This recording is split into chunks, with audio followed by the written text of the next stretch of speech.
You are youth of the noble birthright. You may not at this time know what that means.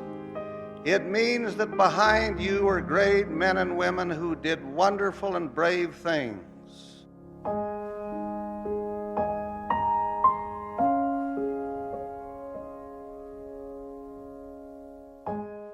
They made decisions that were not easy to make, and in many cases they paid a terrible price for those decisions. Some of them even giving their lives rather than forsake the truth they had embraced.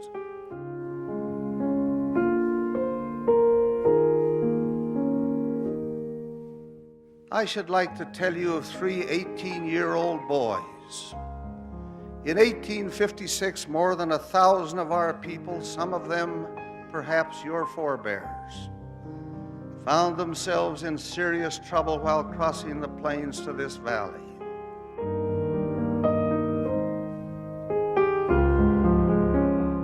Because of a series of unfortunate circumstances, they were late in getting started.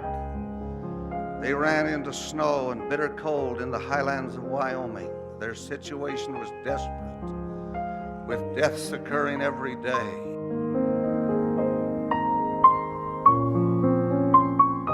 President Young learned of their condition as the October General Conference was about to begin.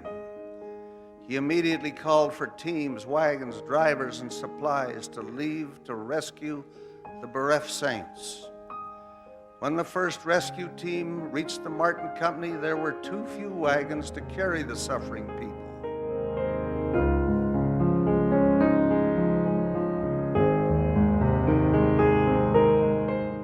The rescuers had to insist that the carts keep moving. When they reached the Sweetwater River on November 3rd, chunks of ice were floating in the freezing water. After all these people had been through and in their weakened condition, that river seemed impossible to cross. It looked like stepping into death itself to move into the freezing stream. Men who had once been strong sat on the frozen ground and wept,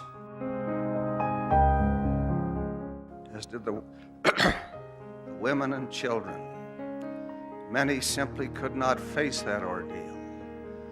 Now I quote from the record. Three 18-year-old boys belonging to the relief party came to the rescue.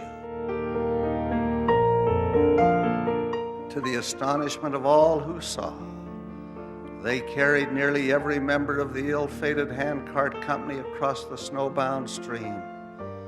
The strain was so terrible and the exposure so great that in later years all the boys died from the effects of it. When President Brigham Young heard of this heroic act, he wept like a child and later declared publicly that act alone will ensure C. Allen Huntington, George W. Grant, and David P. Kimball an everlasting salvation in the celestial kingdom of God, worlds without end.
are part of the heritage that lies behind you of the Aaronic priesthood.